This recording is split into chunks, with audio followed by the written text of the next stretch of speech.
The sound inside the arena wasn't just loud. It was architectural. It built walls, arched ceilings, and flying buttresses made of human voices, and then pressed them inward until the roof itself seemed to bow. Strobes slashed the darkness in white diagonals. A rolling ocean of arms rose and fell as if the whole crowd were breathing with one set of lungs.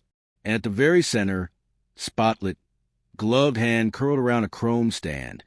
Freddie Mercury pulled a note straight out of the rafters and set it spinning like a coin. Brian May's guitar was a silver river behind him. Roger Taylor's snare snapped like a door bolt. The air tasted of metal and sweat and dry ice. Freddie planted his feet, tilted his chin, and drove into the next line, the band right on his shoulder. And then it happened. The note that should have taken flight hit something invisible and died midair. Not a crack, not a mispitch, a cut. Freddie's face didn't change, not at first. The instinct of 1,000 shows held him upright, mouth shaped to a sound that wouldn't come. For half a beat the band played on, muscle memory, professionalism, faith. Then Brian's hand stalled on the fretboard. Roger's sticks hung above the toms. The bass line stepped on the brake. 18,000 throats cinched shut at once. Silence, the real kind, is never silent.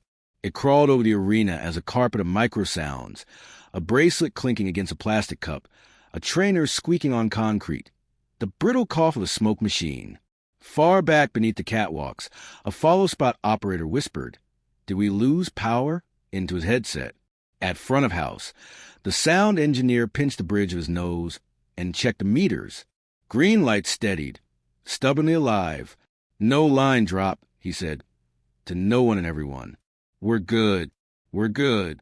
On stage, Freddie's gaze drifted above the first rows, past the crush against the barrier, past the outstretched hands and hand-lettered signs, toward the stadium bowl where faces blurred into a cosmic dust of expectation. He blinked at the brightness. He swallowed. The chrome stand trembled in his hand.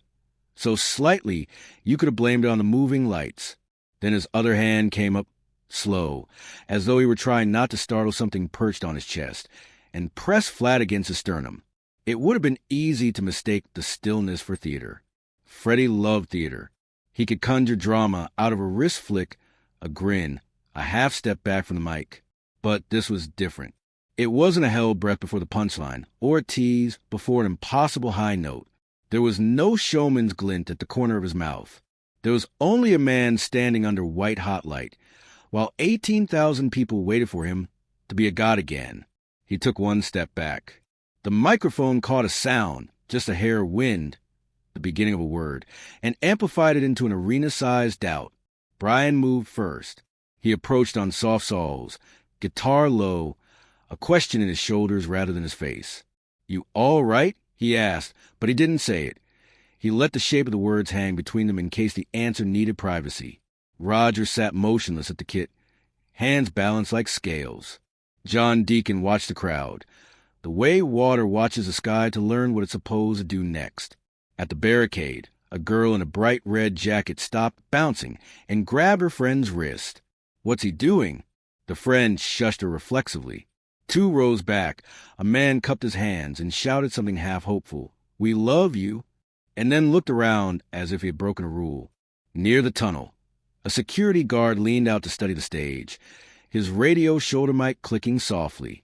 A paramedic in a green vest took a single step forward and then checked himself, unwilling to make the first move that would admit something was wrong.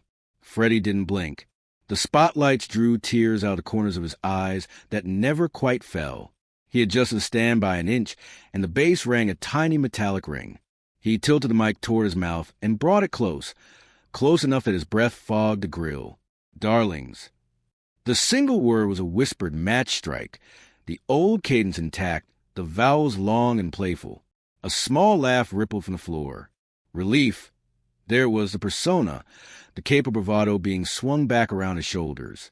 The crowd leaned in, bodies angling back toward celebration, the roar already returning to their throats. But the second word didn't come. Freddie's lips shaped it. His throat refused. He shut his eyes as if the lids themselves might be doors he could bolt against the light. The chrome stand, his crooked scepter, shook again. The hand on his chest pressed harder, fingertips whitening. On the lighting rail, a voice said, "Hold Q41," and then softer, "Just hold." The LD's finger hovered over the fader. He could flood the stage with color and rescue the moment by force, wash it with spectacle until the human problem beneath burned away. He didn't. The white stayed clean and merciless. If this was going to be remembered, it should be remembered without help. The band formed a triangle around their singer.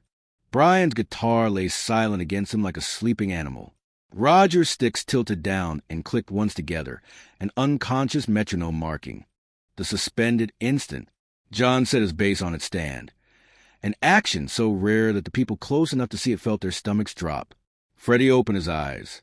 He did not look left or right. He looked up just above the first balcony, where the floodlit haze made everything look like a dream remembered from a different life. A smile tugged at his mouth, not triumphant, not cheeky, but tender and bewildered. The smile of a man watching a wave that is both about to crush him and carry him. You could feel the audience decide, moment by moment, what story they were in. First, it was a prank, Freddie being Freddie. Then a technical glitch, the mic, the monitors, the great, invisible failure of electricity that exonerates humans. Then, with no scapegoat available and the silence stretching long enough to be undeniable, a third possibility crept in, that the most fearless voice they knew was standing there unarmored. Freddie, a lone voice from the upper bowl, a plea and a cheer braided together. The taper in section 212 kept his camera steady despite his shaking hands. He would later play the footage back frame by frame and find the instant when the expression on Brian's face changed, when concern edged into resolve. Brian stepped closer, put the heel of his hand very gently between Freddie's shoulder blades, as if to remind him that there was a body behind the voice and friends around the body. "I've got you," he said, quiet enough that only the first few rows could read his lips. Freddie's throat worked. His jaw clenched once. He pinched the bridge of his nose, laughed a breathless, voiceless laugh at himself, and leaned toward the mic again. The room leaned with him. 18,000 spines tilting in synchrony. You could have balanced a coin on the moment. "Give him a minute," someone murmured, and the phrase spread in a low tide, people repeating it to seatmates, strangers, themselves. Give him a minute. Patience. In an arena that had started the night with nothing but appetite. Back at the console, the monitor engineer nudged a fader, as if a decibel might be the difference between drowning and air. In the wings, a tech stood ready with a bottle of water, and the kind of superstitious terror you get when your hero might look to you for a fix you do not have. Freddie lowered the mic to his chest. He breathed, in and out. He did not hide the breathing. He let be seen, the rise and fall under the velveteen jacket, the exposed act that every note is built upon. Then he lifted the mic again, and the little grill stopped being a prop and became a confession booth. He stopped again, but he didn't step back. He stood exactly where he was, in the hot, honest circle of light, and looked at the people who had come to be dazzled. Something passed across his face, so quick many missed it. Calculation giving way to choice. This would not be one of the slick saves, the wink and the strut and the line that turned fear into fireworks. If he was going to be Freddie Mercury tonight, he was going to be the part of Freddie Mercury that bled. Behind him, Roger's foot tapped once, twice, against the bass drum pedal. Not a beat to play, but a heart checking its rhythm. John folded his hands, unfussy, prayer-like. Brian's fingers hovered over the strings, ready to catch Freddie's fall with a chord or a hug, whichever the physics of the moment demanded. At the barricade, the girl in the red jacket raised both hands, palms open, the universal sign for it's okay, as if she could sign up the stage like semaphore. Around her, people nodded, tiny permission slips that added up to a license. Freddie found them, those nods, and met them one by one, as if he were counting lighted windows on a dark street, and drawing courage from each. When he spoke at last, it was barely above a conversational tone, a voice scaled to a small room, and trusted to travel on a river of attention. "Just hold on," he said. The front rows heard it first, and their faces changed. A human message in a human register. He wasn't asking them to keep their energy up. He wasn't telling them to make some noise. He was asking them for time. It rolled outward, that understanding, like weather, The far corners of the arena, which usually lagged a beat behind every call and response, somehow caught this one at the same time as everyone else. The chant that wanted to start, his name, the old drum of adoration, didn't. What began instead was softer.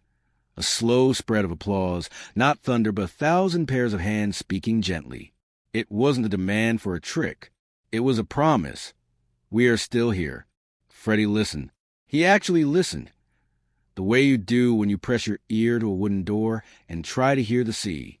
He set the mic back on the stand, loosened his grip on the chrome, shook out his fingers, and lifted his head. The spotlights did not blink. The band did not play. The crowd did not roar. Everything waited on what the man at the center would do next. He reached, finally, for the piano. Not the showman sprint he used when he wanted to whip a transition into a surprise. Not the wink and dash of the ringmaster, but a small walk, a human walk from one place to another. He set his hands above the keys and did not press them down. Then he looked up, straight into the lights, past them, into the dark that held 18,000 strangers who knew him and did not know him. "Let me tell you something," he said, and the sentence hung there, unfinished, fragile, electrified, just long enough for the entire arena to realize they were witnessing the moment the night will become a story. If you are enjoying this story, please subscribe to support the channel. Hours earlier, before the lights, before the roar, before the silence that left 18,000 people holding their breath, there had been only a corridor, a narrow stretch of concrete painted battleship gray, the kind that absorbs noise instead of echoing it, a row of dressing room doors with names stenciled in white, the faint hum of amplifiers bleeding through walls. And at the center of that corridor, Freddie Mercury stood with his back to the plaster, eyes shut, lips moving without sound. Brian May walked past carrying his guitar case, the curls of his hair bobbing like a lion's mane. He slowed when he saw Freddie, usually a peacock before a show, unusually still. Brian hesitated, hand tightening on the handle of his case, and then continued toward the tuning room. He had learned over the years that Freddie's silences were just as theatrical as his flamboyance. Sometimes he needed to save the words for the stage. Sometimes he was building pressure like a kettle that would whistle the moment the lights hit him. But tonight, even Brian felt it. That silence wasn't pressure. It was weight. The day of the show. From the moment they arrived that afternoon, the building had buzzed with significance. This wasn't just another concert. It was being billed in the papers as Queen's most important indoor performance of the tour. Journalists had been circling for weeks, ready to declare the band at the absolute peak of their powers, or poised on the edge of decline. The radio crews were already set up, broadcasting sound checks and backstage rumors. The crowd outside had begun gathering at noon, spilling into the car park with banners, record sleeves, and their entire wardrobes painted in Freddie's signature stripes. Everywhere Freddie went, there were eyes. When he ducked into the catering room for a cup of tea, 2 roadies froze mid-bite, their mouths hanging open, as if he'd stepped into their kitchen uninvited. When he stopped by the stage to check the piano, 3 technicians leaned against the scaffolding and whispered in half-audible fragments. "He looks tired, doesn't he?" Maybe the jet lag. By 5 o'clock, even the walls seemed to be watching. And Freddie, who had spent a lifetime thriving on the gaze of others, felt the eyes burn tonight. Cracks in the armor. He had always been proud of his control. Not just vocal control, though that was a miracle everyone talked about. The way he could slip from a growl to a falsetto leap in half a second. No! What Freddie prized even more was his control over the room. The alchemy by which one man could turn thousands into an orchestra with nothing but the raise of a hand. He had made stadiums stomp and clap in unison, commanded whole continents to echo his I.O., until the sound seemed to circle the globe. Control was his religion. But in the weeks leading up to the show, cracks had formed. His voice had been running ragged, betraying the slightest rasp in rehearsals. He told the band it was nothing. "Darling, I simply stayed out too late," blamed the champagne. But the truth was he had felt a tightness at the top of his chest that no amount of vocal warm-up seemed to undo. Sometimes he would sing a line at the piano in his flat, and instead of ringing bright, the note would splinter into a cough. Alone, he could pretend it didn't matter. But tonight, under lights, it mattered more than anything. There was more, too. The tabloids had been circling like vultures. hinting at stories he wasn't ready to tell, speculating on his health, his personal life, his relationships. It wasn't the first time, but something about this barrage had found a soft spot. For once, the armor he wore, the strut, the wit, the outlandish costumes, felt thin, transparent, even. He feared that if he opened his mouth wrong tonight, people would see straight through him. Backstage conversations. "Boss, you all right?" asked Peter Freestone, his personal assistant, as Freddie sat in front of the dressing room mirror. Rows of bulbs reflected in his dark eyes, but the usual smirk was absent. He was painting on eyeliner with precise strokes, every movement deliberate, but his hand trembled just enough to leave the line uneven. He set the pencil down with a clatter. "I'm fine, Phoebe," Freddie said, using Peter's nickname, though his voice was soft. "Just a lot of people out there, darling, more than usual." "You've handled bigger," Peter replied carefully. "Yes, bigger, louder, but not like this." Freddie leaned forward, studying his reflection, as though trying to see what the audience would see. He tapped a finger against the glass. "They want a spectacle. They'll get one. But tonight, I'm not sure I can keep the mask on." When Peter reached for the eyeliner to tidy the line, Freddie waved him off. "Leave it," he said. "Let them see the flaw. Maybe it'll make me look human." The band's unease. Across the hall, the other three members huddled with the tour manager. "He's quiet," Roger muttered, bouncing a drumstick against his thigh. "Too quiet. You know him. Before a big show, he's usually bouncing off the walls, making fun of us, pacing like a tiger." Brian sighed, tightening a string on his guitar. "I noticed. He's carrying something heavy tonight. I don't know what, but it's not just nerves. It's something else." John Deacon, who rarely spoke unless necessary, finally added, "We just need to be ready. If he stumbles, we catch him. If he falters, we keep going. The music is what matters." The unspoken truth settled between them. Freddie was more than their singer. He was the band's gravity. If he lost his orbit, the whole show would spin apart, alone with the stage. As the opening acts finished and the crew prepared the stage, Freddie slipped out into the wings. He watched as technicians tested the spotlights, beams slicing the smoke-filled air. The empty arena had seemed massive in sound check, but filled with fans it was overwhelming. From his vantage point, he saw the tidal wave of faces pressing toward the barricade, each one a demand, each one a prayer. He tried to imagine them as friends, as lovers, as family, but tonight they blurred into something larger, something more monstrous, an ocean that could drown him if he misstepped. For the first time in years, he felt the flicker of a thought he despised. What if I can't do it? He pressed a hand to his throat. It was dry, tight. He swallowed, but the lump didn't go away. The call to stage. The moment came as it always did, inevitably cruelly, with no regard for fear. The stage manager barked, 5 minutes, down the hall. Crew members scurried. The lights dimmed in the arena, and the crowd surged with anticipation, a living thing about to burst. From the darkness, chants began, "Queen! Queen! Queen!" Freddie stood, adjusted his jacket, and forced a smile at the mirror. "All right, darling," he whispered to his reflection. Time to be the man they paid to see. But as he walked toward the stage, past his bandmates, past the crew, past the walls that seemed to close in with every step, the weight in his chest only grew. For the first time in his career, Freddie Mercury, who had made the world believe he was invincible, wondered if he was about to break in front of everyone. And so, when the lights exploded and the crowd erupted, when the band launched into first chords, Freddie stepped forward into his kingdom. But beneath the glitter, beneath the strut, beneath the operatic gesture, there was a man whose armor had cracked, a man singing against the tide of his own fear. By the time he reached the middle of that second song, the moment his voice faltered, the moment the silence fell, his breaking point had already been written in the hours before. The pressure had done its work.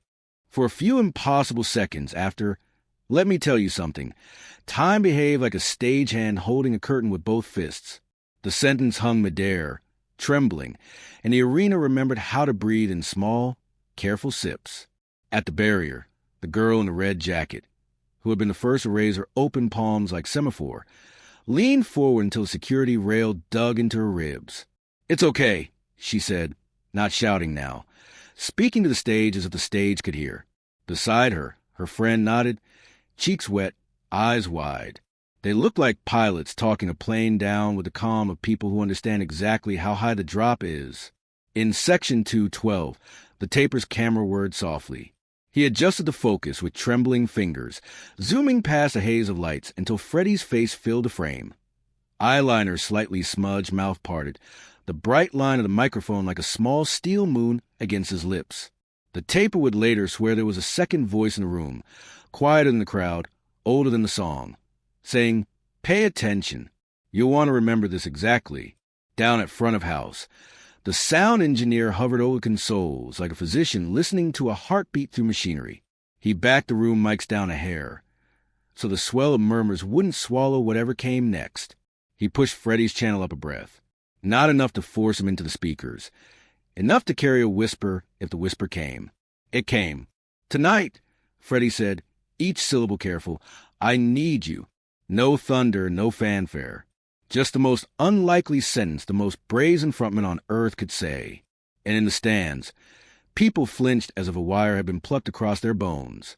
A couple near the aisle, who had brought their 7-year-old son and taught him the chorus to Radio JJ on the train, clasped hands without looking away from the stage. The boy tugged his father's sleeve.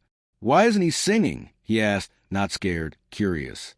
The father, who had never failed his son in a small answer, searched the ceiling for the right words. "Because even the bravest people need help sometimes," he said. The boy nodded solemnly, as if he had been given a passcode. Up on the lighting rail, the LD let the white spots soften. He didn't change their position or color, just ease the edge so they cradled rather than pinned. The stage became less a surgical theater and more a chapel. In the wings, a paramedic settled back on his heels. He'd been ready to run at the first sign from the tour manager. Now he folded his arms and watched, respect settling in like a coat. Brian May shifted his weight and lowered his guitar completely. It thumped gently against his thigh.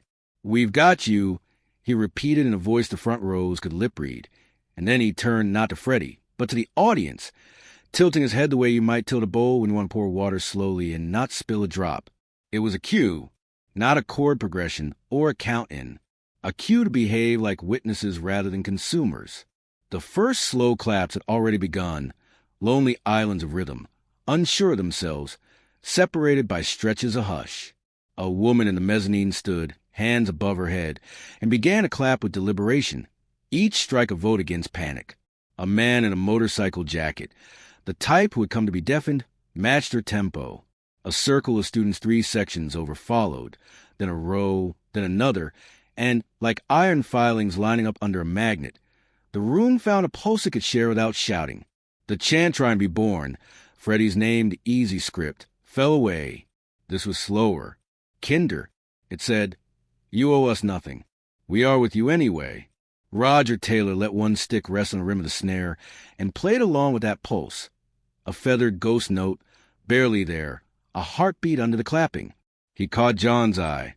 John nodded once. No flourish, no smile, just the acknowledgement that sometimes the bravest thing the rhythm section can do is not take over. At the edge of the stage, a security guard who had been trained to stop people from touching the sacred space forgot himself and whispered, "Come on, mate," into his shoulder, as if mate could travel up the stage riser and through Freddie's boots.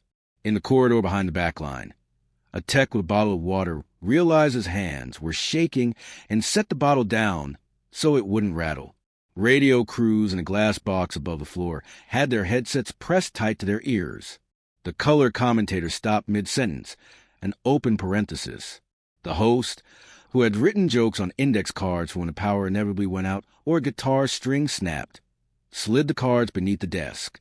"Ladies and gentlemen," he murmured into the world's radios, "something is happening here you cannot appreciate through speakers." "I'm going to shut up." He did. Thousands of living rooms and car interiors filled with the distant sound of collective palms meeting and the quiet between them. And still, on stage, the man at the center did not sing. He listened.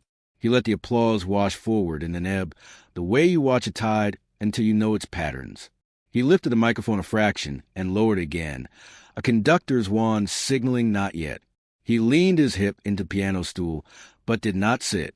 His thumb rubbed the chrome of the stand in small circles. The human fidget scaled up to myth on the jumbotrons. A boy near the soundboard, 16, hair gelled into spikes sharp enough to pierce a balloon, shouted, "We love you," and then covered his mouth, as if he'd broken the spell. A woman he did not know squeezed his shoulder. "That's the right kind of loud," she said. He looked at her, someone's mother, someone's stranger, and felt unexpectedly less alone than he had all year. There are nights when a crowd acts like a single animal, hungry, impatient, magnificent, dangerous. This crowd began to act like a single family. They passed tissues. They offered water bottles down rows. They held up phones not to film but to light. Tiny constellations blooming around the bowl, a galaxy of permission. Out on the concourse, vendors stood still with trays slung from their necks, watching the jumbotron through the archways, mustard packets dangling like medals. The realization arrived not with a bang, but with a series of small surrenders. The surrender of the man in row G who sat down and let the people behind him see. The surrender of the woman who stopped whistling for an encore and instead murmured, "Take your time." The surrender of the critic in section 103 who closed his notebook because the night had ceased to be a thing you could tally. Freddie wet his lips. The mic reflected a pinprick star of light. "I promise you a song," he said. "But first," he laughed, a soft, surprised laugh that admitted he had not planned any of this. "First I have to find my own voice again." No one booed. No one demanded the price of admission back in sound. 18,000 people, many of whom had rehearsed in their heads the selfie captions and the Monday morning stories, chose to be an audience in the oldest sense of the word. Not a market, but a group that listens. Brian angled his head toward the grand. Roger brushed a whisper roll across the toms, and then let the sticks rest. John took a breath that translated, if you knew him, into "whenever you're ready." A roadie crawled cat-like across a seam of cable to nudge a monitor 2 inches closer to the piano, less because it needed it than because the small act made him feel useful in the presence of grace. Near the aisle, the 7-year-old lifted his arms like he'd seen on television and swayed, not to a melody but to the possibility of one. People around him copied him for no reason other than that it felt right. The arena began to ripple, bodies moving in a slow shore that would carry any first chord. Up in 212, the taper's camera finally drifted off the face and found the hands. Freddie's right hand hovering above the keys, the left still around the stand, the tiny tremor visible at full zoom and impossibly not shameful. The taper did not know he was recording the hinge of the night, the click where fear turns into testimony. He only knew, in that bone-deep way, that he should not look away. Freddie sat. There was a small domestic sound as the bench creaked under his weight, an ordinary noise inside an extraordinary moment that made the arena suddenly feel like a living room with too many people in it and very good acoustics. He placed his fingertips lightly on the ivories, pressing just enough to feel the coolness. He looked up once more, past the spots of the dark, and smiled, tired, grateful, conspiratorial. "All right," he said, and this time the word was steady. "We do this together." Somewhere in the upper deck, a man who had come to feel invincible for 2 hours felt something else. Something he realized he needed more. Permission to be fragile. At the rail, the girl in the red jacket mouthed together back to the stage like a vow. The sound engineer rolled Freddie's mic a hair higher. On the lighting rail, the LD touched the fader and warmed the whites by a degree. Roger's stick hovered. Brian's fingers found a shape that could cradle any melody. John's foot tapped once, twice like a lighthouse. The crowd, wide as an ocean, gentle as a harbor, bent forward, bringing their breasts to the edge of the keys. And when the first soft chord finally rose, it was not just a note. It was proof that 18,000 strangers could become one instrument, and that the space between silence and song is sometimes the holiest part. The first chord lingered like a question, low, tentative, vibrating against the bones of the arena. Freddie Mercury had struck it with less force than usual, but it bloomed outward as if the piano itself understood the fragility of the moment. The crowd inhaled, then exhaled together, their patience solidifying into something almost tangible. For once, Freddie was not racing ahead of them, dazzling them with speed or fire. He was meeting them where they stood. Darlings. He began again, and this time the word landed. It traveled to the microphone through the speakers, into the air like a sigh wrapped in velvet. I owe you something. I owe you the truth. The arena did not cheer. They did not roar. Instead, the hush grew deeper, the kind that can feel heavier than thunder. In Section 212, the taper's camera quivered in his hands. He had expected a concert. Instead, he was documenting confession. Freddie rested his elbows lightly on the piano, leaning toward the mic as if speaking across a table in a dim room. I came out here tonight, ready to put on the mask. You know the one. The strut, the swagger, the Freddie Mercury you've all paid to see. But he stopped, pressing his lips together as if the next words were locked behind his teeth. His free hand made a helpless gesture, half dismissal, half reach. But the mask slipped. The crowd listened, some with their mouths open, others clasping hands over their lips. Even the vendors in the concourse froze, soda cups tilting in their hands.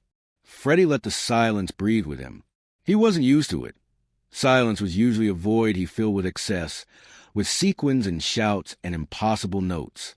But tonight the silence held him like scaffolding. You see, even I get frightened, he continued, his voice soft but carrying.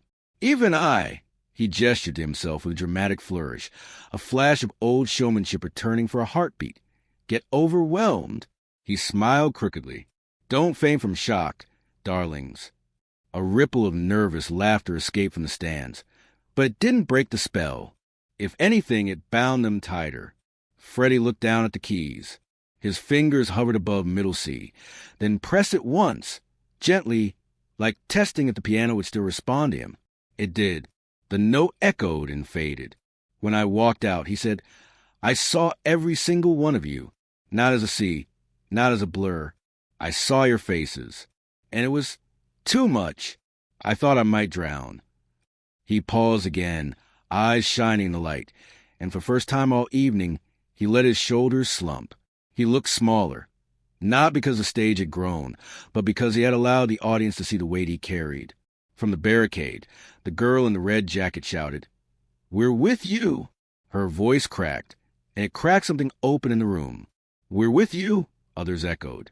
A chant began, not the frantic, fevered Freddie, Freddie of stadium ritual, but a steady murmur that sounded more like a promise. We're with you. We're with you. Brian may step closer, laying a hand on the piano's polished edge. Roger leaned forward on his kit. John, silent as ever, met Freddie's eyes and gave the faintest nod. They were with him, too, not as musicians covering for a mistake, but as brothers standing in solidarity. Freddie's smile deepened, softened. He tilted his head, curls falling across his forehead. You see, this is what I forget sometimes, he said, that you don't come here only for the perfect notes. You come here for, he tapped his chest, for this, for me. The audience erupted, but not with chaos. It was a wave of sound warm enough to thaw the chill that had clamped his ribs all night. People raised their hands, not in demand but in offering, as though presenting him invisible gifts of courage. Then let me give you something in return, Freddie said. He slid his hands to the low keys and began to play the opening chords of Bohemian Rhapsody. Not the thunderous, full-band version they expected, but a stripped, fragile rendering. Each note sounded as though it had been carried down from some precarious place on a mountain, delicate, precious. The crowd gasped, then began to sing. Thousands of voices picked up the melody, steadying it when it faltered. Is this the real life they carried? As Freddie's own voice trembled but didn't break. By the second line, his confidence returned, not entirely, but enough. He was no longer singing at them. He was singing with them. The arena transformed. What was supposed to be a performance became a conversation. People clutched each other's shoulders, strangers swaying arm in arm. In Section 103, the critic who had closed his notebook leaned forward and whispered the words like a prayer. On the balcony, the boy with spiked hair sang, so loud his throat burned, his mother's hand steady on his back. Vendors left their trays on the counters and joined in from the doorways. At the piano, Freddie's shoulders loosened, his voice gaining power as the crowd gave theirs. He didn't soar above them tonight. He let them lift him. When the final, nothing really matters faded, Freddie didn't let the moment dissolve into applause. He raised a hand, shaking but steady enough, and hushed them. "Tonight you gave me something I'll never forget," he said, his voice raw. "You gave me permission to be human." 18,000 people cheered then, not because the song had ended, but because they understood. They weren't celebrating perfection. They were celebrating honesty. Freddie wiped at his eyes with the back of his hand and laughed. "Oh, look what you've done. You've ruined my mascara." The line broke the tension, and laughter spilled across the arena like confetti. He leaned closer to the mic, suddenly intimate again. "Now, let's finish this show together." The roar that followed wasn't an audience asking for entertainment. It was a family answering a vow. The mascara joke still hung in the rafters when the stage lights shifted into a warmer hue, gold instead of white, as if the building itself had decided to lower its guard. For the first time all evening, Freddie Mercury leaned back from the piano without looking like he might collapse. His shoulders squared. His chest rose in a deep breath. He turned toward the audience with that mischievous sparkle everyone knew, but this time it wasn't armor. It was gratitude. "All right, my loves," he said, voice steadier now. "Let's have some fun." The band looked at one another like men who had just watched a ship list dangerously before righting itself. Brian raised his guitar again, flexing his fingers on the fretboard. Roger twirled a stick once and cracked it down, not to start a song yet, but just to hear the sound echo with confidence. John's bass hummed softly as he tested a string. They were ready, not for a flawless set list, not for the scripted perfection that critics demanded, but for a resurrection, the concert reborn. The next number wasn't even planned. Freddie didn't consult the set list taped to the piano lid. He simply called out, "Somebody to Love," and pounded the opening chords with renewed vigor. The arena roared. Thousands of voices leapt into the song, like they had been waiting their whole lives for this invitation. Freddie's voice was still frayed at the edges, but it no longer mattered. When his voice cracked on the first "Somebody," the crowd filled in the space, 18,000 voices rising together, steadying him. It was no longer Queen performing for an audience. It was Queen performing with them. Brian's guitar sang higher and brighter than usual, improvising flourishes as if blessing the moment. Roger pushed the tempo just enough to feel urgent, like a heartbeat racing in relief. John's bass line steadied the storm, grounding everyone in rhythm. And at the center, Freddie, sweat glistening, teeth flashing, looked less like a rock god and more like a man who had stepped down from Olympus to dance among mortals. When the song ended, there was no pause before the applause. The crowd exploded, not just in volume but in tone. It wasn't admiration. It was communion, audience transformation. Strangers embraced like old friends. Couples who had come on dates held each other tighter. Parents lifted their children onto their shoulders so they could see the miracle happening at the piano. Up in the press box, journalists who had sharpened their pens to critique a faltering icon now found themselves scribbling words like transcendent, human, historic. One woman in the mezzanine, a nurse who worked a 12-hour shift before rushing to the show, whispered, "He's one of us." A man beside her nodded, tears streaming down his face. "No," he said, "he's showing us we're one of him." Even the crew backstage, hardened by years of hauling gear and watching show after show, leaned forward with wide eyes. They knew the mechanics of concerts, set lists, lighting cues, time pyrotechnics. But tonight something unprogrammed was happening. Something no button could trigger. Freddie's words. Freddie stood, gripping the microphone stand like a staff. "Darlings," he said, his accent curling around the word like silk. "You could have left. You could have demanded your money back. Instead, you gave me the greatest gift of my life." He paused, his throat tight. "You reminded me that I don't have to be perfect. I just have to be me." The arena thundered. People stomped on the concrete floors, rattling the very foundation of the building. Chants "We love you" rolled like surf against the stage. Freddie tilted his head back, eyes closed, as if soaking in the sound. Then he snapped them open, grin returning. "Now let's blow the bloody roof off." The band launched into We Will Rock You, and the crowd didn't wait for instruction. 18,000 feet stomped in unison, 18,000 pairs of hands clapped, and the arena shook like tectonic plates shifting.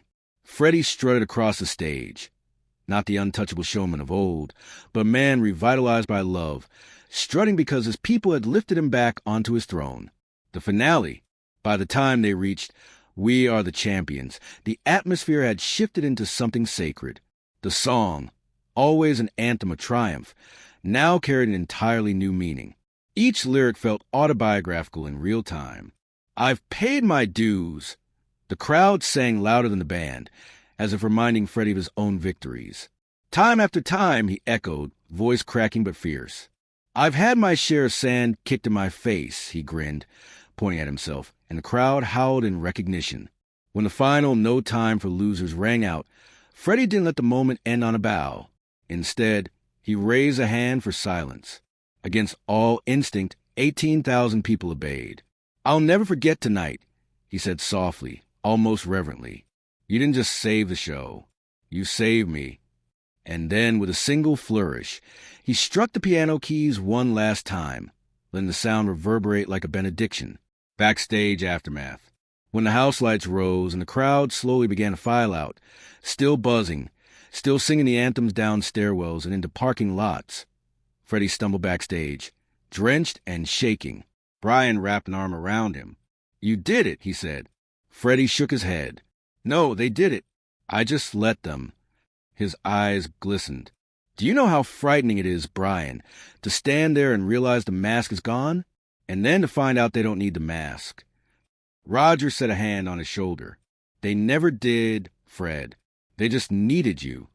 John, quiet as ever, added, Tonight, they finally got you. Freddie laughed, a raw, hoarse laugh. Well, darling, then I suppose we've made history. The legacy. In the days that followed, critics tried to pin the night into words. Some called it a breakdown.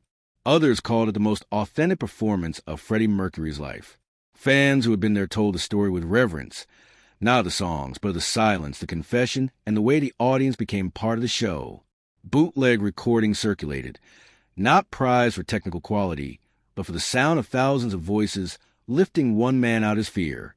You could hear the tremor in Freddie's first halting words, the swell of clapping hands, the chorus of strangers singing together to keep him afloat. For Freddie himself, the night became a compass. He no longer chased the impossible image of invincibility. He began to embrace vulnerability on stage, weaving it into performances like another instrument. Years later, when asked about the concert, he smiled and said, That was the night I learned I didn't have to be perfect. I just had to be real. And they loved me more for it. Closing note. That night wasn't remembered for flawless vocals or dazzling pyrotechnics. It was remembered because the most flamboyant frontman in rock history stood bare in front of 18,000 people and found not judgment, but love. It was a night Freddie Mercury stopped a concert mid-song and discovered that sometimes the loudest music is the sound of people choosing compassion. It was a night a performance became a miracle. If you like this story, please subscribe to support this channel.